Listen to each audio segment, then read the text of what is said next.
उत्तरकाशी की सिलकियारा टनल के अंदर बीते करीब आधे महीने से फंसे 41 मजदूर जिंदगी और मौत के बीच जंग लड़ रहे हैं। जैसे जैसे रेस्क्यू ऑपरेशन के दिन बढ़ रहे हैं वैसे वैसे मजदूरों की टेंशन भी बढ़ रही है। पहले दिन से ही ऐसा लग रहा है कि जैसे किस्मत भी रेस्क्यू टीम के साथ आंख मिचौली खेल रही है। टीम मजदूरों के बेहद करीब पहुंच चुकी थी। इस बीच ऑगर मशीन ही खराब हो गई। अब सहारा है तो वर्टिकल ड्रिलिंग का, वो भी सिलकियारा में शुरू हो चुकी है, लेकिन चुनौती खत्म हो गई हो ऐसा नहीं है। रेस्क्यू अभियान में जुटी टीम के सामने अब सबसे बड़ी चुनौती आने वाली है। रेस्क्यू ऑपरेशन के बीच मौसम विभाग ने उत्तराखंड के लिए येलो अलर्ट जारी किया है। विभाग ने सोमवार को भारी बारिश के साथ बर्फबारी की चेतावनी दी है, जिसकी वजह से बचाव अभियान में और मुश्किलें आ सकती है। ऐसे में अब सवाल ये उठता है कि आखिर बर्फबारी और बारिश शुरू हो जाती है तो रेस्क्यू टीम कैसे अपने काम को अंजाम देगी। मौसम विभाग ने बर्फबारी को लेकर येलो अलर्ट जारी किया है। मौसम विभाग ने उत्तरकाशी, रुद्रप्रयाग, चमोली, पिथौरागढ़ और अल्मोड़ा के ऊपरी इलाकों में भारी बारिश के साथ साथ बर्फबारी की संभावना जताई है। सिलकियारा, बड़कोट, उत्तरकाशी के वो इलाके हैं जहां भारी बर्फबारी होती है।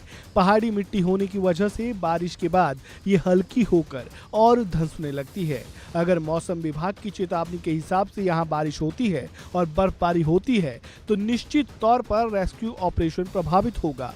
बर्फबारी के बाद बिजली की दिक्कत पैदा हो सकती है।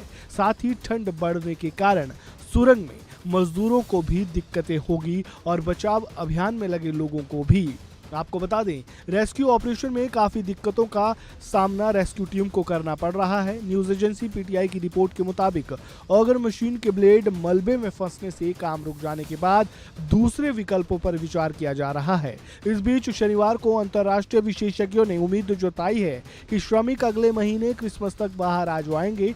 शुक्रवार को लगभग पूरे दिन ड्रिलिंग का काम बंद रहा। हालांकि इस समस्या की गंभीरता का पता शनिवार को चला जब सुरंग मामलों के अंतर्राष्ट्रीय विशेषज्ञ अर्नोल्ड डिस्क ने बताया कि ऑगर मशीन खराब हो गई है। रेस्क्यू ऑपरेशन के 14वें दिन यानी शनिवार से ही अधिकारियों ने 2 विकल्पों पर ध्यान केंद्रित किया।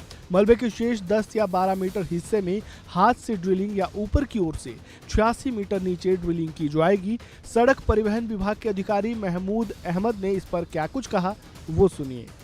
हम इस स्थिति पे पहुंच गए कि कल से हमने 2-3 ऑप्शंस और पे काम शुरू कर लिया है। कुछ आप लोगों को जानकारी होगी, मैं आप लोग को और फर्दर डिटेल देना चाहूंगा। पहला उसमें तो ये आ गया कि एसजेवीएनएल जो काम कर रहा है, एसजेवीएनएल को हमने ये बोला है कि 1.2 मीटर डायमीटर, 1 मीटर से 1.2 मीटर डायमीटर का आप वर्टिकल ड्रिलिंग हमें करके दीजिए। हमने अपने जियोलॉजिस्ट से, अपने एक्सपर्ट से सारे जो स्पेसिफिक पॉइंट्स हैं जहां से बेहतर ड्रिलिंग हो सके वो हमने आइडेंटिफाई की। तो 305 के करीब 305 मीटर, मतलब चेनेज की बात मैं कर रहा हूं, 305 मीटर की चेनेज के आसपास से एसजेवीएनएल ने ड्रिलिंग शुरू कर दी है।